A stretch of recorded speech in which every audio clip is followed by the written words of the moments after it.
నమస్తే. ఇన్నాళ్ళు నన్ను సపోర్ట్ చేస్తూ, ఎంకరేజ్ చేస్తూ మీ ప్రేమని నాకు అందిస్తున్న ప్రతి ఒక్కరికి కృతజ్ఞతలు.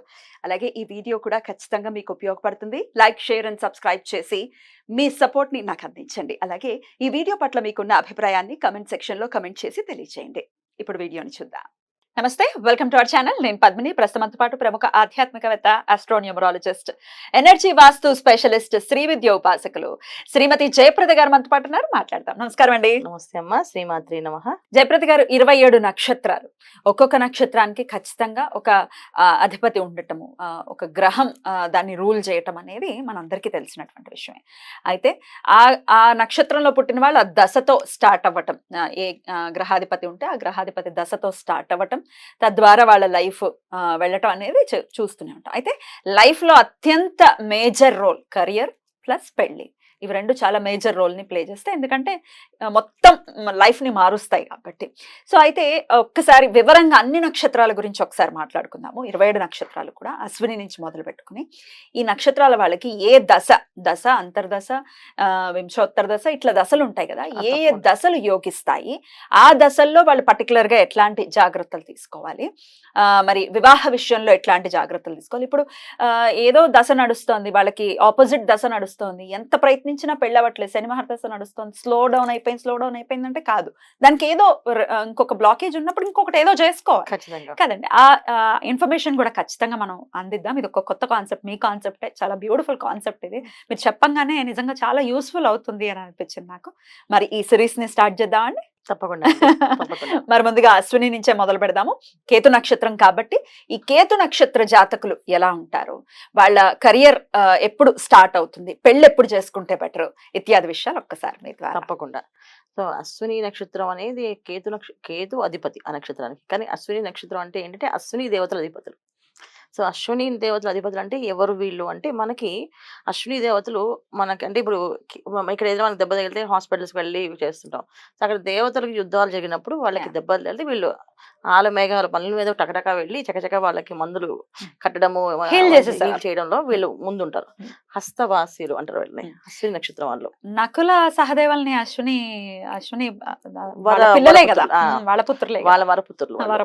సో అందుకే వాళ్ళు వర్షంలో కొన చినుకుల్ని కొన వాళ్ళు నకులు అయితే చక్కగా ఒక సందేశం పంపించి, పూర్వం సందేశం పంపించారు కదా, అలా సందేశం పంపించమని పంపిస్తే విపరీతమైన వాన అంట. ఇంత వానలో కృష్ణుడికి ఈ సందేశం వెళ్ళాలని అర్జునుడు అంటే, నేను ఇవ్వగలను అన్నయ్య అని చెప్పి నకులుడు తీసుకుని వెళ్ళి ఆలమేఘాల మీద ఇచ్చేసి వచ్చారు. అప్పుడు కృష్ణుడు అడిగాడు, ఏంటి ఇంత వర్షం, ఇంత మృదువైన వానలో ఎలా రాగలిగాను అంటే, నా దగ్గర ఒక విద్య ఉంది, ఒక చుక్క కూడా నా మీద పడకుండా కత్తితో ఇలా ఇలా ఇలా అనుకుంటూ నేను రాగలను అని ఒక్క చినుక పడుకుని చేశాను అంటే, అప్పుడే ఆయన కృష్ణుడు, నువ్వు యుద్ధంలోకి ఎప్పుడు రాకు అని అదే ఆఖరి అనమాట ఆయనకి.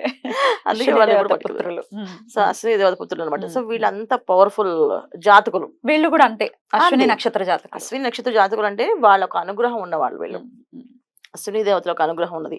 సో అశ్విని నక్షత్రము 3 నక్షత్రాల ఆకాశంలో మనకి 3 నక్షత్రాలు ఒక గుర్రపు ముఖం లాగా ఉంటాయి. ఆ ఫేస్ అలా ఉండే రూపంలో ఉండేది అశ్విని నక్షత్రం జాతకులు. సో వీళ్ళకి జాతకంలో యోగ కాలంలో నవగ్రహాలకి కొన్ని కాలాల అధిపతులుగా అధిదేవతలుగా ఇచ్చారు కనుక వీళ్ళకి అధిపతులు కేతు అధిపతి. సో కేతు అధిపతి ఉండడం వల్ల ఏంటి అంటే వీళ్ళకి మంచి జ్ఞానం, ఖచ్చితంగా పుట్టుకతోనే వాళ్ళకి జ్ఞానవంతులు, సంస్కారవంతులు, చాలా నిదానస్తులు, చక్కగా మాట్లాడే తత్వం అన్నీ ఉంటాయి. కాకపోతే ఏంటంటే కేతు వాళ్ళ జాతకంలో ఎక్కడున్నాడు. సో కేతు అధిపతి అయినప్పటికీ ఇవన్నీ వస్తాయి వీళ్ళకి. కానీ వచ్చినప్పుడు కూడా కేతు ఎక్కడున్నాడో దాన్ని బట్టి వాళ్ళ జన్మ జాతకంలో ఇంకాస్త బెటర్ లేకపోతే డిఫరెంట్ గా నెగిటివ్ ఎనర్జీ రావడానికి కూడా కారణం కేతు ఎక్కడున్నాడు చూస్తేనే. సో అశ్విని నక్షత్రానికి పవర్ఫుల్, కానీ కేతు ఆ జాతకంలో వాళ్ళకి ఎక్కడ ఉంటారు దాన్ని బట్టి వీళ్ళకి ఆ ఫలితాలు వస్తుంటాయి. సో ఎప్పుడు కూడా వీళ్ళకి మెయిన్ అది. సో అక్కడ ఏంటి అంటే అశ్విని నక్షత్రం వాళ్ళకి మొదటి పాదంలో 7 సంవత్సరాలు.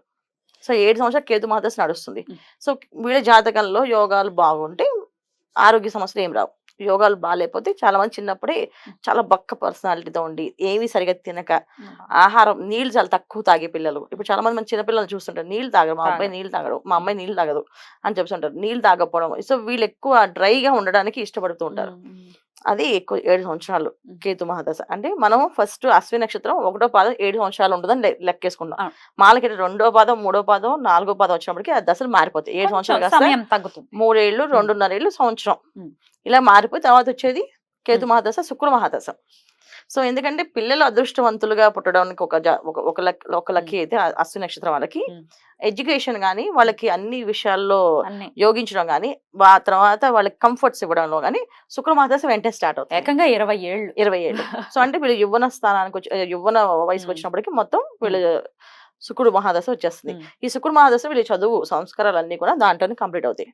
రవి యోగం అయితే నెక్స్ట్ వచ్చే దశ గవర్నమెంట్ చాలా మంది రవి మహాదశ. సో రవి మహాదశ రావడం వల్ల ఏంటంటే జాతకంలో రవి యోగం బాగుందంటే డాక్టర్స్, గవర్నమెంట్ ఎంప్లాయీస్ చాలా మంది చూడండి జస్ట్ జాబ్ ఇలా రాయగానే జాబ్ వచ్చేస్తుంది, జాయిన్ అయిపోయారు అంటారు. సో చిన్న వయసులోనే అన్ని సెటిల్మెంట్ వీళ్ళకి రవి మహాదశ. సో ఇక్కడ మళ్ళీ ఏంటంటే 27 సంవత్సరాలు రవి 7 సంవత్సరాలు ప్లస్ 20 ఏళ్ళు అంటే ఇది 27 ప్లస్ ఇంకో 7 సంవత్సరాలు రవి మహాదశ. మొత్తం కలిపి మొత్తం మనకి 34 ఏళ్ళు. 34 ఏళ్ళు అయ్యేసరికి 3 దశలు అయిపోయి 3 దశలు వీళ్ళకి అంటే బాగుంటే బ్రహ్మాండంగా వీళ్ళ పిల్లలు సంతానం అన్ని యోగం కలిసిపోతాయి. Everything done. సో వీళ్ళకి హ్యాపీ లైఫ్ లీడ్ చేస్తారు. చంద్రుడు బాగుండాలి చూసుకోవాలి. 10 ఇయర్స్ చంద్ర మహాదశ. సో మేషంలో చంద్రుడు అనేది అశ్విని నక్షత్రం అంటే మేషరాశి వాళ్ళు. సో కాబట్టి మేషంలో చంద్రుడు బాగున్నాడు లేదా అనేది చెక్ చేసుకోవాలి. లగ్నం ఏం పడింది. సో దాన్ని బట్టి చంద్రుడు ఆ లగ్నానికి ఏ కారకుడు అయ్యాడు. తృతీయ కారకుడు అయితే విపరీతమైన అనుమానాలు, విపరీతమైన డౌట్స్ తో వీళ్ళ లైఫ్ వీళ్ళే పాడు చేసుకుంటారు. అంటే కుంభలగ్న జాతకులు అయితే ఇబ్బంది వాళ్ళ లైఫ్ వాళ్ళే డిస్టర్బెన్స్ చేసుకుంటారు. చతుర్థ స్థానం ఒకవేళ చంద్రుడు అయితే వీళ్ళకి తల్లి వైపు నుంచి వీళ్ళకి అన్ని విషయాలు నాలెడ్జ్, నాన్న ఇది కాదు ఇది చేయొచ్చు, ఇది బ్రహ్మాండంగా ఉంటుంది, నువ్వు బాధపడకు అని చెప్పేసి.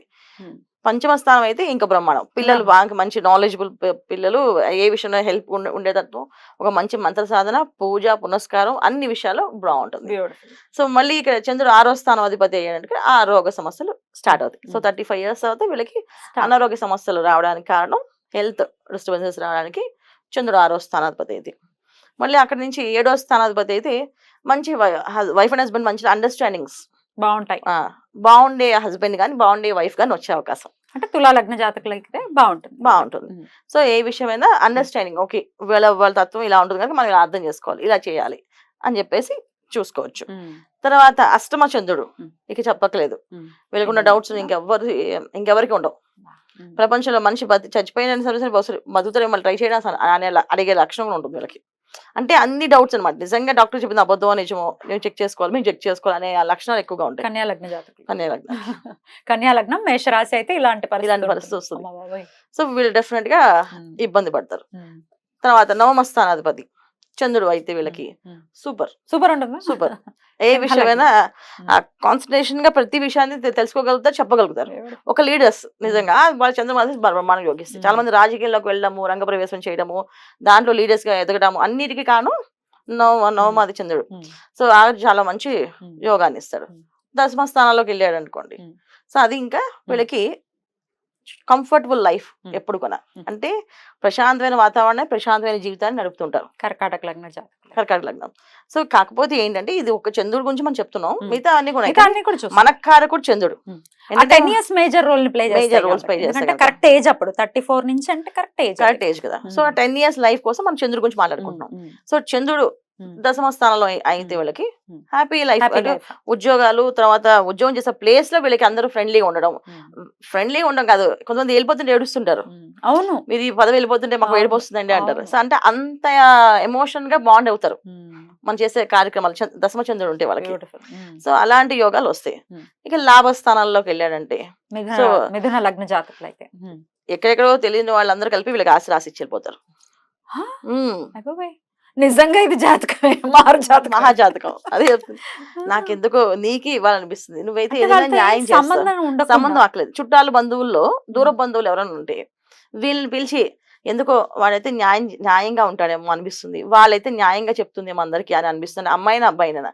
సో వాళ్ళకి ఈ ఆస్తి మేము మీకు ఇచ్చి వెళ్దాం అని చెప్పేసి అని వీళ్ళకి యోగాలు అంటాం కదా, అప్పుడప్పుడు వచ్చే యోగాలు ఉంటాయి. సో అలా లాభస్థానంలో చంద్రుడు అశ్విని నక్షత్రం వాళ్ళకి ఉంటే ఎవరెవరి నుంచో వచ్చిన ఆస్తి కూడా వీళ్ళు కలిసి వస్తుంది. వీళ్ళ ఆస్తి కాకుండా వేరే వాళ్ళ ఆస్తి వచ్చే అవకాశం ఉంటుంది. ఇక 12th హౌస్ వృషభ లగ్నం వాళ్ళకైతే ఇక చంద్రుడు అక్కడ వచ్చే స్థానం అయినప్పటికీ కూడా సో అంటే అది వృషభ లగ్నం కాదు, మేషంలో చంద్రుడు మేషంలో చంద్రుడే ఉంటాడు అన్న, అది వృషభ లగ్నం అవుతుంది వీళ్ళకి. సో వృషభ లగ్నం అయితే మేష లగ్నానికి మేషరాశికి వృషభ రాశి అనేది ద్వితీయ సప్తమాధిపతి అండి, మార్క. ఓ సో అందువల్ల ఏంటంటే చంద్రుడు 12th హౌస్ లో ఎప్పుడు ఉండకూడదు, ఉండడం వల్ల ఇబ్బందులు 10 years ఇబ్బంది పడతారు, చాలా ఇబ్బంది పడతారు. మరి వీళ్ళు అశ్విని నక్షత్ర జాతకులు ఎప్పుడు పెళ్లి చేసుకుంటే బెటర్ అంటారు? రవి దశలోనే పెళ్లి చేసుకుంటే బెటర్? ఖచ్చితంగా రవి దశలోనే వీళ్ళు వివాహం ఏర్పాట్లు చేసుకోవాలి. ఎందుకంటే చంద్రుడు యోగిస్తాడా యోగించడం అనేది పక్కన పెడితే రవి దశలో వీళ్ళకి యోగకారకుడు. ఎందుకంటే ఒక మేజర్ రోల్స్ మెజారిటీ లెవెల్స్ అన్ని కొన హ్యాపీగా అది ఖచ్చితంగా సక్రమంగా జరిగేటట్టు, ఒక న్యాయబద్ధంగా జరిగేటట్టు చేసేది రవి గారు. అప్పుడు ఈ సుమారుగా 25 నుంచి సుమారుగా 31 ఏళ్లలో పెళ్ళైపోవాలి కంపల్సరీగా. అయిపోతేనే వీళ్ళు హ్యాపీగా లైఫ్ సెటిల్ అవుతారు.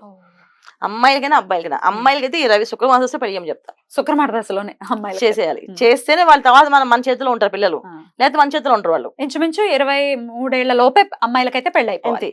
కొంతమంది 20 ఏళ్ళకి. ఎందుకంటే చాలా మంది అశ్విని నక్షత్రం 4వ పాదంలో పుట్టిన వాళ్ళకి సంవత్సరమే కేతు దశ వెళ్ళిపోతుంది, తర్వాత శుక్రమాసం వచ్చేస్తుంది. 20 years లోపే పెళ్లి చేసేయాలి. సో ఆడపిల్ల మన మాట వినాలి ఖచ్చితంగా. అంటే అశ్విని నక్షత్రం అమ్మాయి చాలా తెలివైన అమ్మాయి. సో ఏ విషయం ఎలాగైనా అనాలిసిస్ చేయగలదు, ఏ విషయం చెప్పగలదు. సో నాకు తనకు నచ్చింది అనుకోండి, దాన్ని మనం ఎలాగైనా కన్విన్స్ చేయగలదు. నచ్చలేదు అనుకో దాన్ని ఎలాగైనా మోటివేట్ చేసి డిమోటివేట్ చేసేస్తుంది. సో ఇలాంటి ప్లానింగ్స్ అన్ని అశ్విని నక్షత్రం అమ్మాయిలు చాలా ఎక్కువగా ఉంటాయి. సో అందుకని వీళ్ళు ఖచ్చితంగా 20 ఏళ్ళ లోపు పెళ్లి చేస్తే మన చేతిలో ఉంటారు ఆడపిల్లలు. లేకపోతే వాళ్ళ ఇష్టం, వాళ్ళు ఎప్పుడు చేసుకుంటారంటే మనం అప్పుడు దాకా వేచి ఉండి వాళ్ళు తెచ్చుకుంటే అక్షింత చేయాల్సి వస్తుంది. మనం తెచ్చిన వాళ్ళు నచ్చితే వాళ్ళు సెలెక్ట్ చేసుకుంటారో లేదు తెలియదు, గ్యారంటీ కూడా లేదు. మరి రవిదాస్ అయిపోయిన తర్వాత అంటే 33 ఏళ్ళు వచ్చేసాయండి, పెళ్లి అవ్వలేదు. రవిదాస్ అయిపోయింది అనుకుందాం, మళ్ళీ ఎప్పుడు వివాహం అయ్యే ఛాన్సెస్ ఉంటాయి? జాతకం చూడాలన్న, మళ్ళీ దానికి పర్సనల్ జాతకం చూడాల్సింది. ఎందుకంటే ఇది మనం just general doctor MBBS doctor చదువుకుంటే జనరల్ ప్రిస్క్రిప్షన్, జనరల్ యాంటీబయాటిక్స్ కావాలంటే జాతకం చూడాల్సింది. ఎందుకంటే ఎందుకు అవ్వలేదు, ఇంతకాలం వివాహం జరగలేదు అంటే ఏమైందని చెక్ చేసుకోవాలి కంపల్సరీగా. సో అశ్విని నక్షత్రం వాళ్ళు పాటించవలసింది ఈ నియమాలు. సో చిన్నప్పటి నుంచి వాళ్ళకి ఒక ఆరాధన నేర్పించాల్సింది ఏంటంటే గణపతి ఆరాధన. ఎందుకంటే కేతువుకి అధిపతి గణపతి. తర్వాత కేతు గ్రహం నుంచి ఎటువంటి ఇబ్బందులు రాకుండా ఉండాలంటే గణపతిని ఆరాధించాలి. తర్వాత మేషరాశికి కుజుడు అధిపతి. సో కుజవత్ కేతు అంటాం. అంటే కుజుడు ఇచ్చే ఫలితాలు కేతు ఇస్తాడు, కేతు ఇచ్చే ఫలితాలు కుజుడు కొన ఇచ్చేది. సో ఈ 2 గ్రహాలకి ఒకే ఒక అధిదేవత ఎవరంటే గణపతి. సో గణపతి ఆరాధించడం వల్ల కుజుడి నుంచి వచ్చే అగ్రెసివ్నెస్ ని తగ్గుతుంది. ఎందుకంటే చాలా మంది అమ్మాయిలకి మాట చాలా స్పీడ్ గా వస్తుంది, వచ్చి గట్టిగా ఒక మాట అనేస్తే అది రిలేషన్ కట్ అయిపోతుంది. అలాగే అబ్బాయిలకి మాట్లాడతారు, రిలేషన్స్ కట్ అవుతాయి. సో అలా రిలేషన్స్ కట్ అవ్వకుండా ఉండాలంటే గణపతి ఆరాధన చేయడం వల్ల ఎక్కడ ఏం మాట్లాడాలి, ఎలా మాట్లాడాలని తెలుస్తుంది. జీవితాంతం గణపతి ఆరాధన వీళ్ళు లైఫ్ లాంగ్. గణపతికి గరిగతో పూజ చేయడం, బెల్లం నైవేద్యం, ఉండ్రాళ్ళ నైవేద్యం, మంగళవారం పూట ఉపవాసం ఉండడం వల్ల వీళ్ళకి బాగా కలిసి వస్తుంది. బ్యూటిఫుల్ అండి, చాలా అద్భుతంగా వివరించారు. మంచి కాన్సెప్ట్ ఇది. డెఫినెట్ గా ఇప్పుడిప్పుడే మరి యంగ్ ఏజ్ లోకి, టీన్స్ లోకి ఎంటర్ అవుతున్నటువంటి పిల్లలకి ఉపయోగపడుతుంది. ఆల్రెడీ చాలా బ్యూటిఫుల్ గా ఎక్స్ప్లెయిన్ చేశారు. కృతజ్ఞతలు. ఇక నెక్స్ట్ ఎపిసోడ్ లో భరణి నక్షత్రం గురించి మాట్లాడుకుందాం. నమస్కారం. శ్రీమాత్రే నమః.